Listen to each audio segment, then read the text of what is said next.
Καλώς ήρθατε φίλες και φίλοι των διαλόγων του podcast της Bar Academy. Σήμερα έχω την τιμή να έχω τον πρώτο μου ξένο καλεσμένο, διεθνή καλεσμένο, ο οποίος πραγματικά είναι μεγάλη μου τιμή που έρχεται και συζητάμε κάτι τέτοιο. Θα είναι στο Athens Bar Show την επόμενη εβδομάδα, οπότε θα μπορείτε να τον γνωρίσετε και από κοντά. Και τώρα θα γυρίσω στα αγγλικά για να τον καλωσορίσω. Hi Brett, how are you? How are you doing? Thank you for coming. I'm fantastic. I'm doing great. And you're talking to me while I'm in Budapest right now. I'm in Hungary. Nice. I saw a program that you are traveling all around Europe on this time, right? I am. I was in Paris. I was in Portugal. I was in London, Czech, Slovakia, and now Hungary. So I'm visiting. I try to visit every market I can. Nice. And you are visiting the Athens Bar Show next week? I am. I'm super excited. In fact, the team I met with today, half of the team is going to the bar show from Hungary.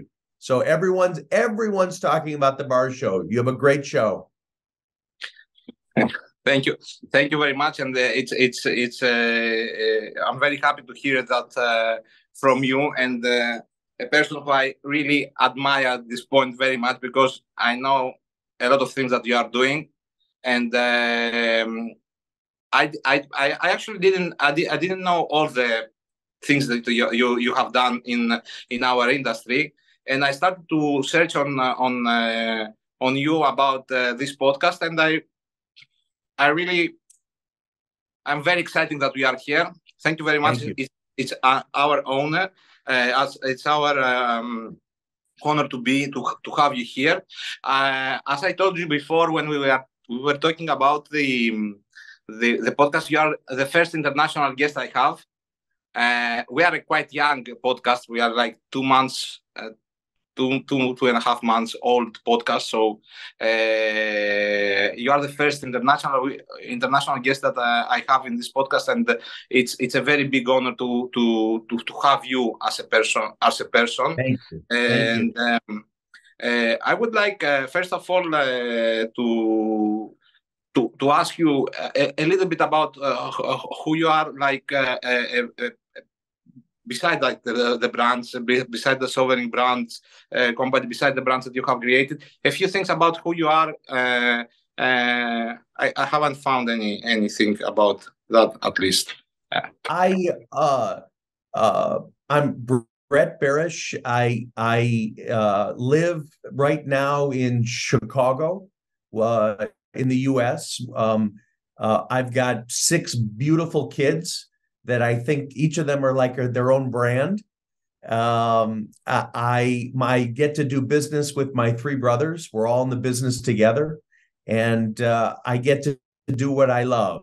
And I love selling alcohol. I love talking about alcohol. I love marketing alcohol. But more importantly, I love drinking. I'm really good at drinking. Nice. And so you are from Chicago, and you have you ever worked in our industry, in the hospitality industry, like a bartender or a distributor, or like before you start with sovereign brands? I never worked in the industry, but I grew up in it. My dad worked for one liquor company for 45 years. And I never worked in it, but in some ways I like to think it was good that I didn't, because sometimes I think if you're too close to something, you don't see the opportunities. Yes, I agree with that. You have a much clearer perspective of what is happening. Maybe you have ideas that are really out of the box. Exactly. To me, I think if you're too close, you don't see the opportunity. And for me, I think I have an outsider's perspective, but I know enough about the industry. Nice. And how you decided to start with working with brands, with building brands in spirit business? Like, how did you come up with the idea of like to create a brand, to work on it, and to build it? When I was a little kid, I always wanted to have a liquor brand because I saw my father in the business every day. I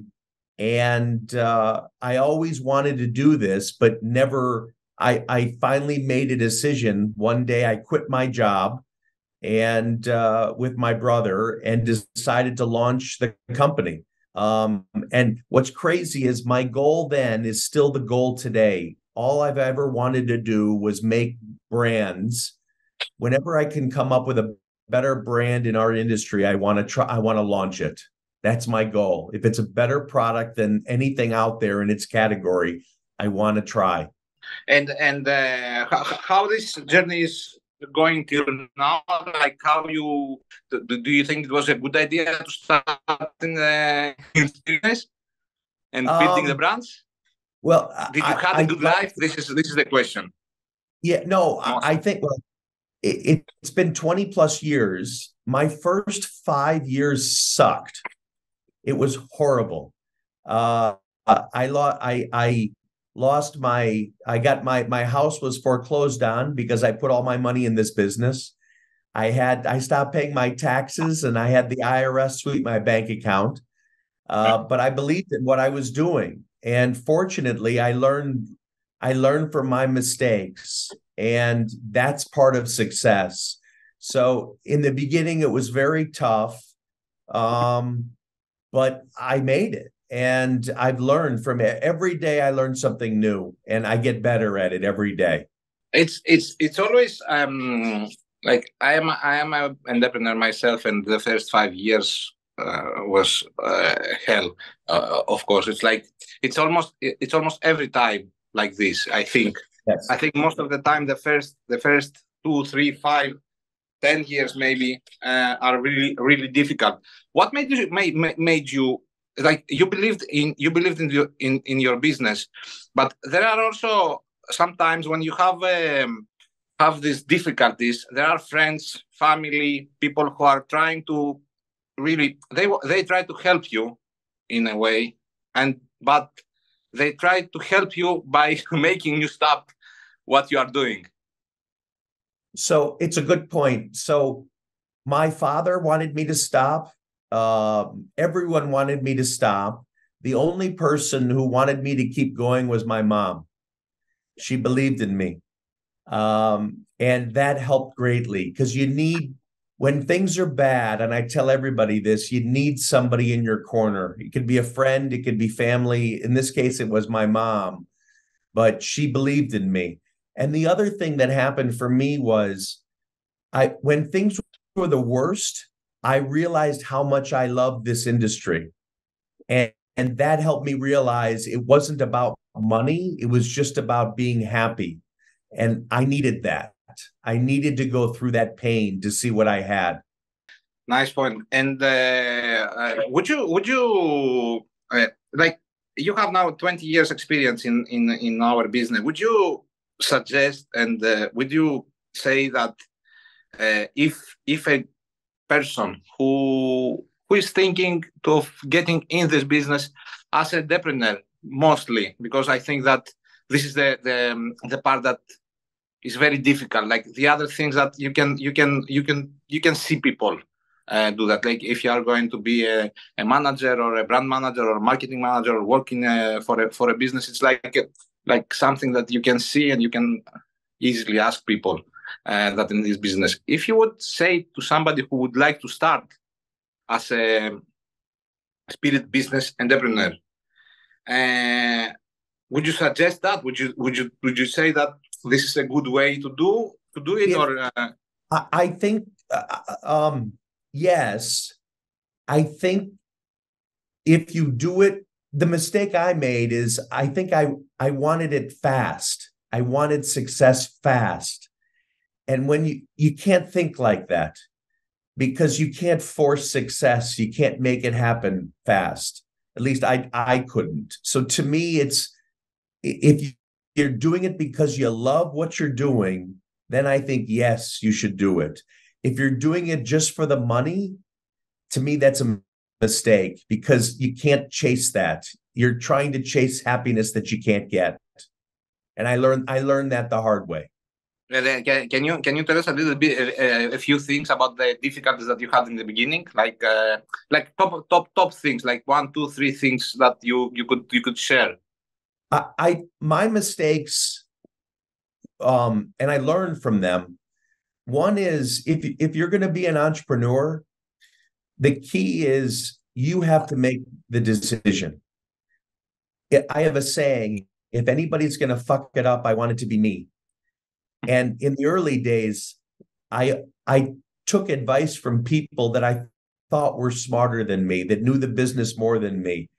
And I shouldn't have done that. I should trust my own instincts because it's my business.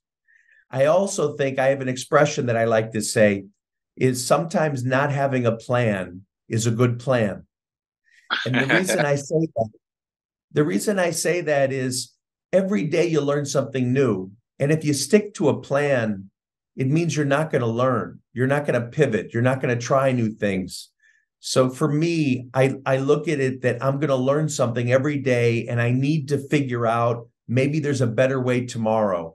I shouldn't wait a year to decide the better way. I should decide every day. I have sometimes, I really like that you're saying that, because one of the things that I have when I also teach people in my bar school. We have a bar school as a company. We have in Athens and Thessaloniki and in Heraklion a school, and I am teaching the management and the strategy, some of the management and the strategy sessions.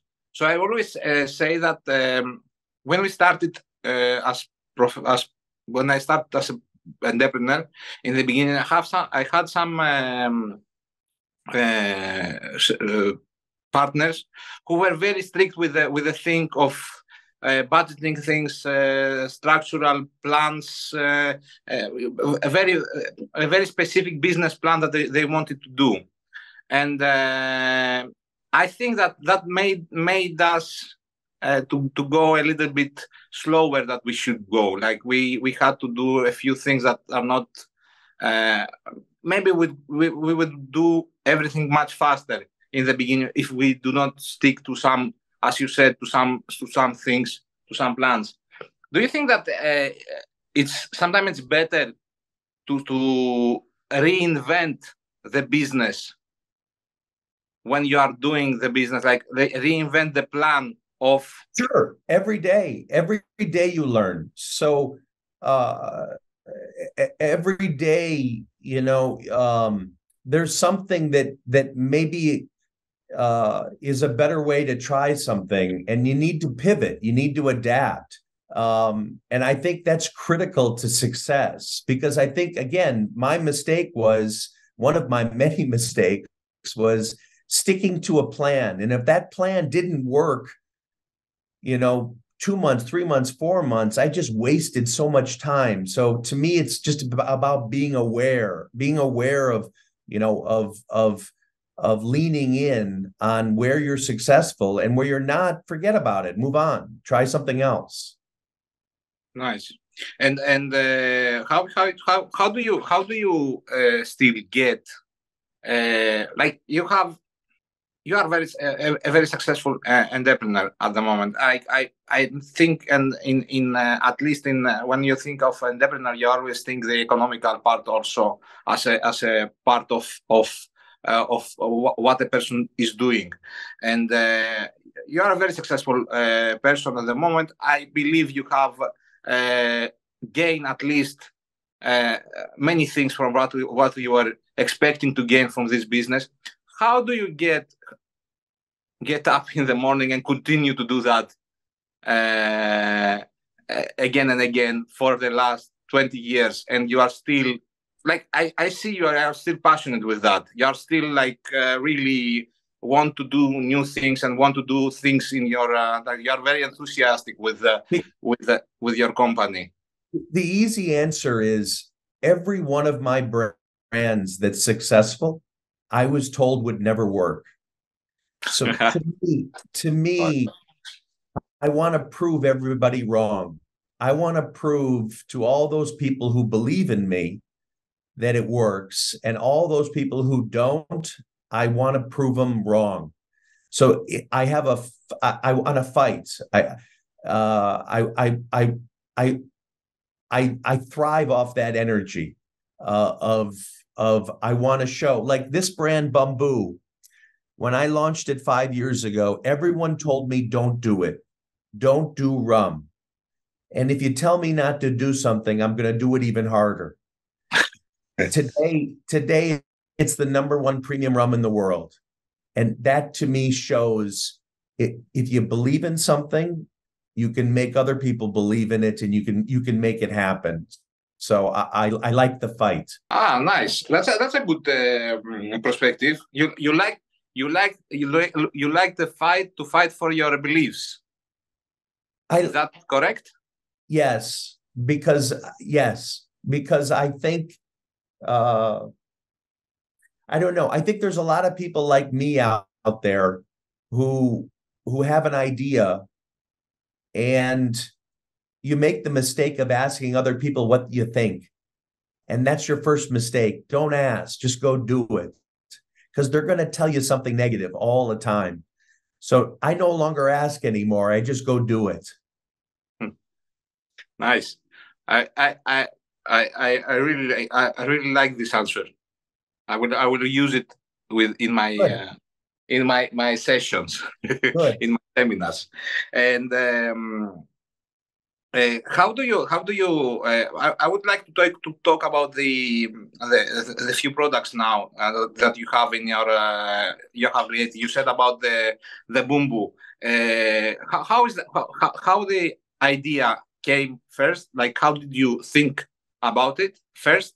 And then I would like you to tell me a few things about Bel Air and the Deacon that I think that you are going to focus on at the bar show mostly. Is that correct? Yes, correct. So all my brands, I start with drinking the category. I drink, and that's how I get familiar with the category. We don't have, it's not focus groups. It's not scientists. It's not labs. We just drink. And my job and our job is if I can figure out how to make a better product than the competition, a better product for the consumers, then I want to try it. And each of my brands, if you think about my brands, they're not new categories. Rum is, Bamboo is rum, Deacon is whiskey, Bel Air is champagne sparkling. I'm doing big old categories, and if I can figure out a better product, I want to launch it. That's how we do it. So when I think of Deacon as an example, is our whiskey. To me, I think anybody can make a single malt. You just wait and you're done. You're done. And to me, the art of being a distiller is blending and playing with different malts and different years and different islands. And that's how I was able to come up with this specific blend, this taste profile that's sweet and smoky and peat, that's different than everybody else's. And now I have a brand. I can go sell this because I think it's better than everybody else's. Bamboo, same thing. My goal was, I think I can create a better rum than Bacardi and Captain Morgan and brands like that, more premium. And I came up with a product that a taste profile, if you taste 10 people, they're all going to say something different about the taste. That's my goal. I want to create a product that you and I can taste the difference. It's not, you don't need an expert, in the category. It's a better product. That's my goal. Would you say that you are thinking more like a customer and less than as a professional distiller or something like this? 100%. It's a great question. 100%. Because I don't think, when I do tastings, if I were to go to a cognac house or a whiskey house and taste their different vintages and different years, I can't tell the difference. I can't. And I think most consumers can never tell the difference. So I try to think about it that I'm the average consumer. If I can tell the difference, I know something's going to be great. I know it's going to be different. I know you can taste the difference. That's the beauty of a great brand. So, like, I was just in Portugal, Czech, and Slovakia launching this. And again, I learned something new just from this trip. We did so many different cocktails with Deacon. And I was amazed when you make a cocktail, the alcohol gets mixed in with everything else. So you don't really get the essence of the alcohol anymore. With Deacon, you can still taste the essence of Deacon in whatever you're mixing, whether it's a highball, whether it's a whiskey sour, whether it's a penicillin. It doesn't matter. You still get that essence. And to me, that means I've got a great product that I can look you in the eye and say, this is the best whiskey in the world. You're going to love it. I need to feel that powerful, be able to feel that confident. Otherwise, I don't want to launch the brand. Nice. It's a great answer. Your brands are usually like in Greece. Bel Air is connected to music, especially to music that are very popular at the moment at clubs. Yes. And with the younger generation. Do you have a specific strategy behind that? Like you always try to connect. It's music. To me, music, and specifically in this case, hip hop or rap, that speaks to me. That's authentic to me. I call it, it's organic to me. It feels real. So I've always appreciated the artist. And when artists like my brands, I want to support them. I want to work with them. I want to do things with them. So in this, if it's in the US and it's Post Malone or Steve Aoki or Rick Ross or Lil Wayne, all people who love our brands and we support and work with. So to me, I'm making that global. So in Greece, there's a tremendous music scene. I think it's amazing. 70% of all music played locally in Greece is actually Greek hip hop, which is amazing. And I want to support those artists. And I want to work with them, and I want them to meet US artists. I want to film their videos. I want to do things with them. But that's a natural extension of how I look at how we build brands. I want to help them. So you are first starting with if you see somebody who likes your brand, and then you are just suggesting to support them, or are you doing it like that? 100%. If they support my brands, I want to support them back, because I don't want to me, I don't want it to be a transaction. A transaction is not a relationship. It ends. It's like, I don't want that. I want a real relationship. I want something where they have to like my brands. They have to want to be like our brands. And then I think, okay, great. Now let's do something. What can we do together? How can we make something happen together? How can I support you? And we're doing that in Africa. We're doing that in Italy. We're doing that in Czech. So in Greece, I love it because, again, I'm a huge fan of, me personally, hip hop. So it's, if this was country music, that's not me. I'm not going to do it. From the things that you are saying, that my perspective is that what I understand is that you are feeling, you are like going and doing things very much with your emotion. Is that correct? Yes. Like you, 100%. Everything I do is based on, it's got to feel right. It's got to feel like the right thing to do. I call it organic. It's just very natural. I don't want to force anything. And that's one of my mistakes. As another example is, I had early on, I pretended I was Diageo. I was Bacardi. I can't do what they do. Don't pretend to be like somebody else. So once I started realizing, you know what, I just got to be me. I got to be comfortable with who I am, what I like, how I think, and I can just live like that. I can be successful. And more importantly, it's real. real. It's not fake. And at the end of the day, it makes you feel good and sleeping better every night. 100%. So I'll give you a great example.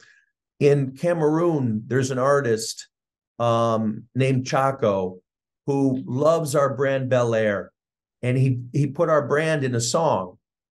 And we reached out to him and supported him. And he went with our family and our friends and everybody. He's gone from 400,000 followers to 1.2 million because of us. So and I love the guy. He's great. We helped him. We did a dance challenge, but it makes me feel good. So I like that. I like when we can do something bigger than the brands. Nice. I heard that you said before that in the beginning I thought I was Diageo but I cannot do this thing. And can you share a few things that you did at that time and they were really, really wrong because of that, because you thought that you were Diageo or Bacardi or Pernod? So what did you did in the beginning that was so wrong, and you say that? Because I feel that there is something very valuable in that for somebody. I think, put the biggest thing is if you just look at it, money financially, look at the events they do, look at the promotions they do, the amount of money they spend. I can't be that. I can't do those things. I can't do big giant parties and big giant events. That's not me. And I can't, and I tried to be that in the early stages, but it just doesn't work that way. I tried to be, grow the brand everywhere. It's not possible. I'm too small for that. I have to stay very focused, and you grow, and then you grow in one place, make it successful, and then grow in the next place, and then the next place. But you can't pretend to be, I couldn't, today I can launch a brand in 40, 50 countries. I can do that. Back then, I tried to do that, but it's not possible. I'm too small. Nice. So from what I understand, you usually start with building brands from, like, I think first thing is that you feel what is missing, maybe, or you think of what would you like to drink at that point. Then you start to create, organically or not, but you start to create the idea, and then you are going to make a strategy behind that. Like how do you what is the procedure that you are starting and making and creating a brand? The simplest way to think about it is I think about three things.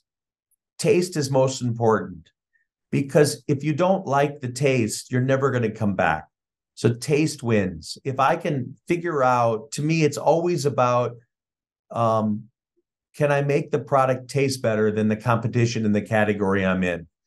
With Bamboo, we figured out a way to make this specific rum, I think, taste better than every other rum in the world. And then I need the story. It needs to have an authentic story. So if you take Bamboo, it's made in Barbados. Barbados is the original rum island. That's where rum was founded and created. We don't have to use filter water in Barbados. It acts like a natural aquifer. You don't filter it. And then we aged it up to 12 years. And then we used sugar canes from different countries. And we got this amazing taste profile that, to me, if you had 8 people taste it and describe what they were tasting, you'd have 8 different answers. Then you need a package. And to me, I think packages tell a story. And I think our brands look nice and they feel nice. My goal is, if you buy this and you drink it all, you feel bad to throw out the bottle when it's empty. You want to keep it. But everything has story. Even the name Bamboo. Back in the 16th century, merchants who traveled the West Indies, the Caribbean, didn't like the taste of rum, which they referred to rum back then as grog, and they would craft and blend their own. And that was referred to as bamboo. And that's where the name comes from. That's why it's called the original bamboo. So everything to me has to have story, and it has to have I think, a beautiful package that tells a story. The X on the bottle is like X marks the spot. I wanted a big long cork, like you'd bite it out like a pirate. There's no paper on the package. It's all serigraphy. It's all metal. On the punt is a little X. Everything has story. And I want the consumer to know that there's blood, sweat, and tears in every single brand. This is actually now I can explain everything about this bottle. It's as you said. And how did you came out with Bel Air? With Bel Air? What's the story of Bel Air? Like, how do you create this brand, and how? Bel Air, to me, again, I wanted to do something. I thought we could make a better product than something like Moet or Veuve. And I wanted to start, it's crazy because everyone said don't do it. I started with rosé first. And in sparkling and champagne, rosé is the small part of the category. The major champagne is Brut, but I didn't want to do Brut. I wanted to do rosé first. And to me, the best still rosé in the world comes from one place, and that's Provence. So I thought to myself, the best sparkling rosé should come from Provence, France. And that's where we produced it. And then when we came out with the white, the Brut side, to me, the best grapes in the world are Chardonnay grapes from Burgundy. And that's where we make our white side of Bel Air. So to me, again, it goes back to, it's about the taste first, and then a package that's beautiful and story. And we found a beautiful house in France. It's a 5th and 6th generation father and son who've been making the best wines, and now they make the best sparklings in the world. And now this little brand is number 1 in the US, number 1 in Korea, number 1 in Vietnam. It's happening everywhere, and even in Greece now. Nice. And with the Deacon? Deacon, I wanted a taste profile in the whiskey category that I don't think exists. And that taste profile is smoky, what I call bonfire. It's like toasted marshmallows. That's sweet a little bit, and that's peated, but not too peated, not too smoky. And I got that by using different malts, different years, specifically from Islay and specifically from Speyside, and came up with this unique blend that if you just tasted it against any other whiskey, Jack Daniels, Jim Beam, Johnny Walker, it almost, to me, it just tastes expensive. It tastes like it's been aged forever. Deacon as a name, as an example, in Scotland, if you're the best at what you do, if you're the best bartender, you're the best barber, you're the best economist, you're given a title, which is the Deacon. And then the bottle, if you look, it's copper. It matches the copper pot stills in Scotland. It has an X in the background, which is the Scottish flag. It has this character on it, which dates back to the plague, and there's reasons for it. Everything has story for me, because I want to tell that story to the consumers so they appreciate that this brand isn't, made in a laboratory. It's not somebody's, focus group creating it. It's people who love our industry who are making great brands. Really, really, really, really, really great answer. Like, I really like the part you said that it tastes expensive. Like. To me, that gets back to my simplicity of, you don't have to go to school to be educated in how taste profile. You can tell when you're having something that feels really special, like a big Bordeaux or a big, Cabernet that's been aged a long time. You can tell that difference. And to me, that's in this product. Nice. Really nice. as soon as you are doing the let's say, I don't know if you want to talk about it, but I will ask that.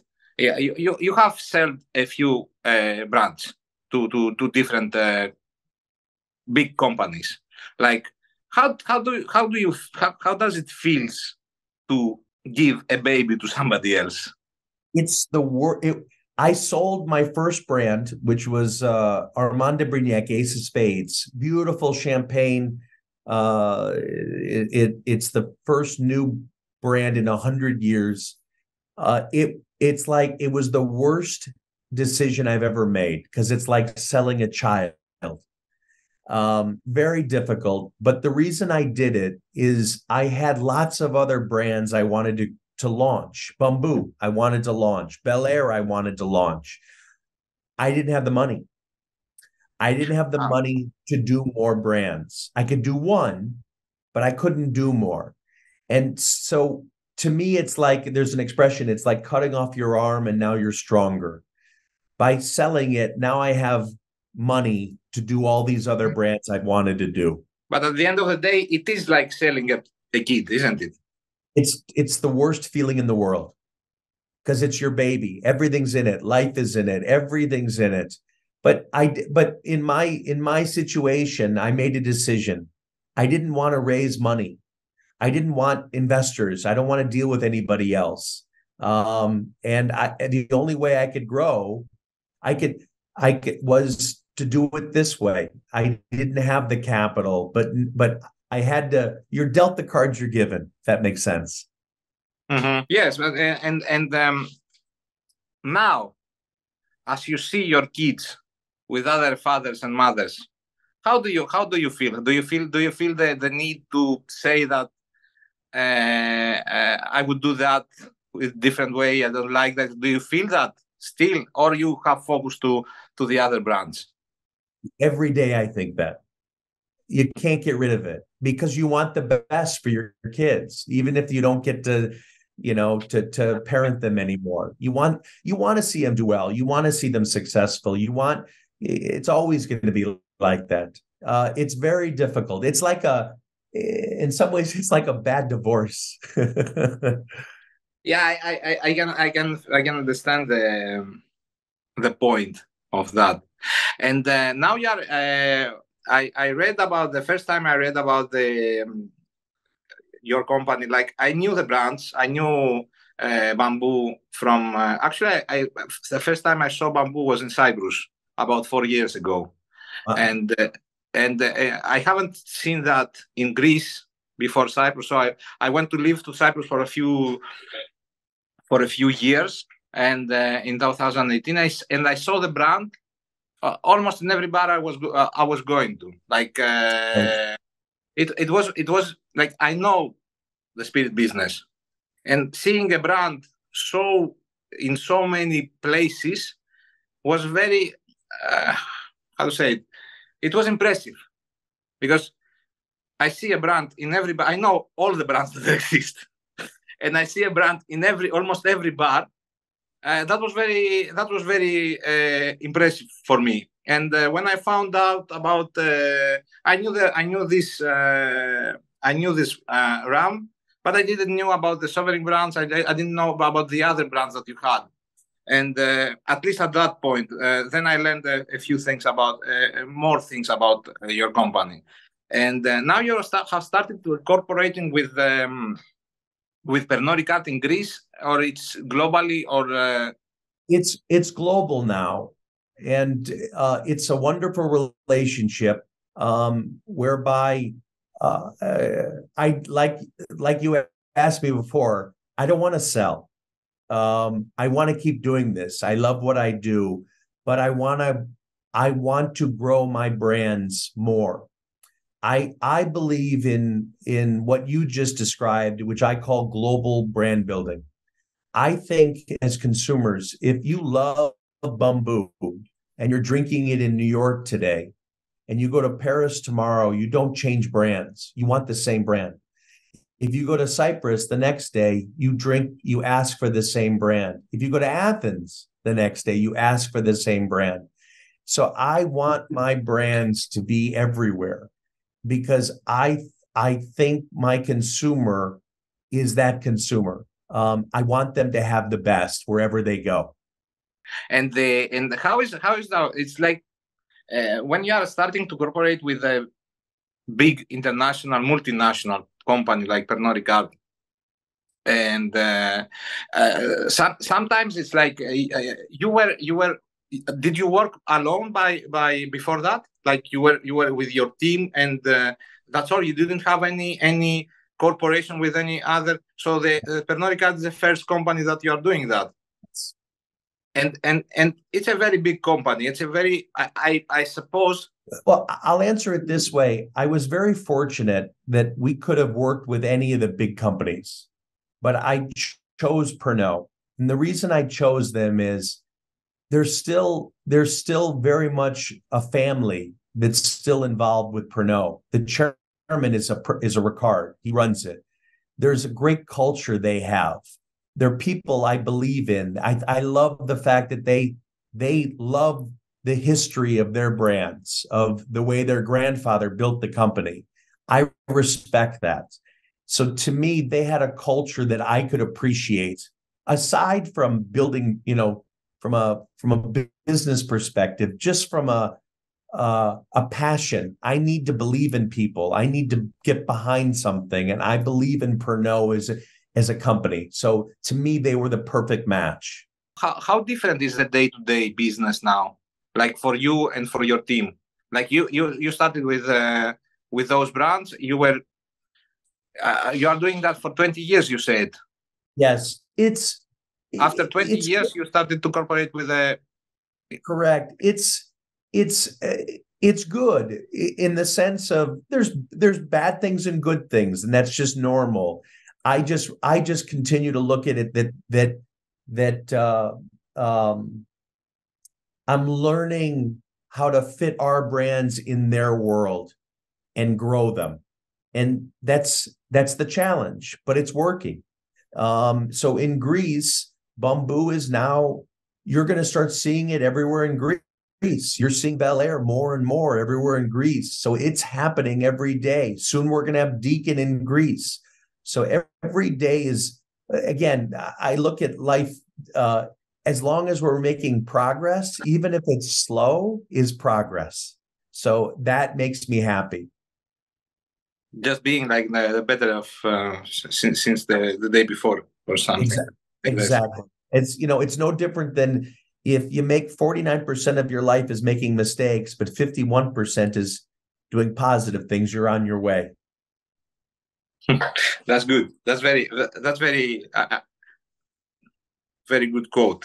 And what's your plans for the future? Like, I would say that if I was in your place, in your position, I would think of like doing, not retiring, because I'm also very passionate about my job, and I think we have a very similar way of thinking about the business and life, at least from what I understand from this conversation. And what will be your plans for the future? Like, how do you see yourself, first of all, your team and your brands growing in the next 5, 10, 15, 20? I don't know how many years you believe you are going to be involved with that.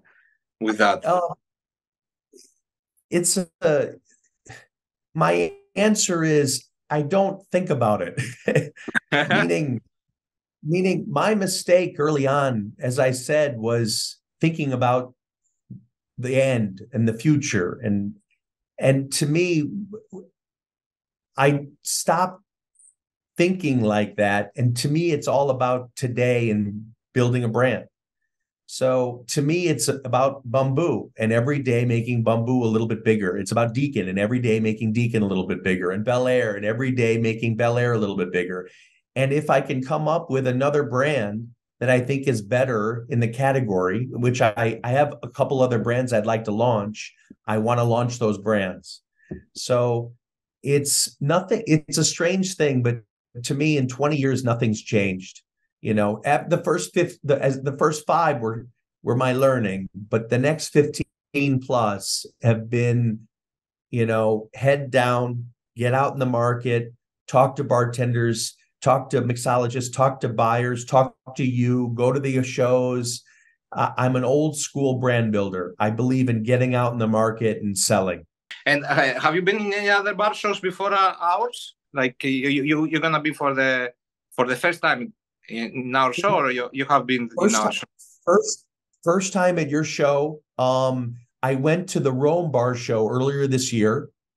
I've gone to festivals, not the big one, like the Athens Bar Show, but for example, a whiskey festival in Poland. I'm going to one tomorrow here in Budapest.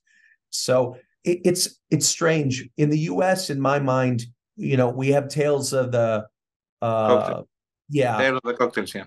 But to me, we don't. This is why I love Europe so much, is to me, the US doesn't have the same thing. You don't have, Athens and Berlin and shows like this, or even the festivals where I love it, where you have people that are passionate about categories or passionate about the industry who want to attend. And this is amazing for me. So again, this is a new experience. I think you did you feel a value of being there at the Roma Bar Show? Because Roma Bar Show is it's not the same. It has a similar perspective, at least, of how they do the things. They're doing the bar show in almost the same way as we are doing it. So it's very close, because also we are very close friends with the people who are organizing the show. I really like their job also, and I'm visiting every year except this year. And did you feel the value of being there, like for your brand? Did you feel the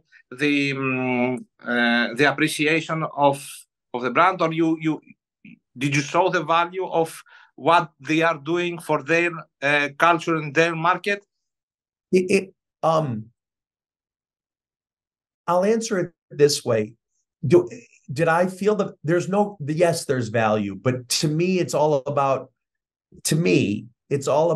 what the brand owner puts into it.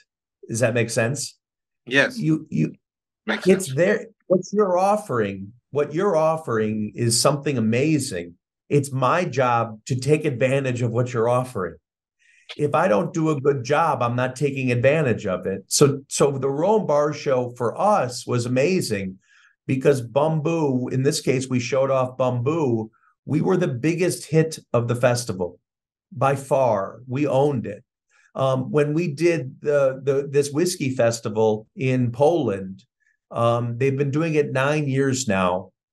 This Deacon was more successful than any other whiskey in 9 years at the festival.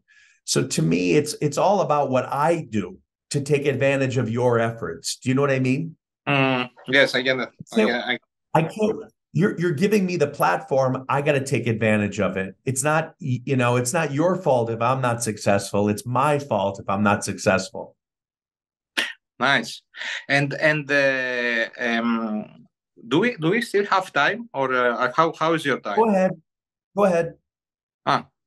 Because I have already kept you for I think 45 minutes or so. No one's yelling at me, but go ahead. And I would like you to tell me a few things about how do you feel that the whole presence of your brands and sorry to say it differently. Do you think that the power of social media in our business is big? Do you think is very important to be present at social media for our business, for drinks and for drinks especially? Like, do you think that there is value to be present in those platforms in Instagram, TikTok, or I don't know, Facebook or Twitter or whatever? Do you think you need to be there and you need to do activities at their activations? To me, I think it's, yes, I think there is. Again, it's one of these things where it's up to me to get the value from it, right? To me, I think there is value, but I look at it like, this is my way of learning who likes us, who's our fans, who loves the brand, and then appreciating them. Like that to me is the value, is seeing what they like, seeing what they're attracted to, seeing, we have, if you look, it's crazy. We have more followers on Instagram, on Bamboo, than Captain Morgan and Bacardi. Those are billion-dollar brands, and I have more followers. So to me, that says the brand is connecting with the consumer. They like our brand. They're associating our brand. They want to see our brand. Bel Air, same thing. We have more followers than Smirnoff, than Grey Goose, than Patron, than all these giant companies. And again, so to me, it means my brand is connecting, and I'm supporting our fans. I'm following what they're doing. And that to me is a healthy relationship that I want to have. Nice. And you think that this is also is built organically, like you can do activations and things that could come from the social media, or you need to? I think it's a good question. I think if you're a big brand, in absolute, I think you can, and I think you should do those things. I think if you're a small brand like mine, where we're trying to become bigger, I just don't have the resources that they do in order to do massive activations and massive things. So to me, it's more about, being a face of the brand with our fans. That's how we use it right now. But, again, everything to me, I always say this when I talk to people in the industry, I look at brands like I have 6 kids, each brand is at a different life cycle, age of where it is and what it needs to succeed. Deacon, we're just launching it. It's a baby. We don't need to be doing social media exercises. I need to start selling it and getting it into the trade and making sure it's on the shelf. Bamboo is a toddler now. It can walk a little bit on its own, and it's getting more out there. Bel Air is like a teenager. Now we're getting to the point where we can do bigger things. So each brand is different at a different stage, and you need to give it different types of support. That's how I look at our brands. So you are making brands, and then as soon as they reach adulthood, then what you are doing? Oh, no, I don't have any adults yet.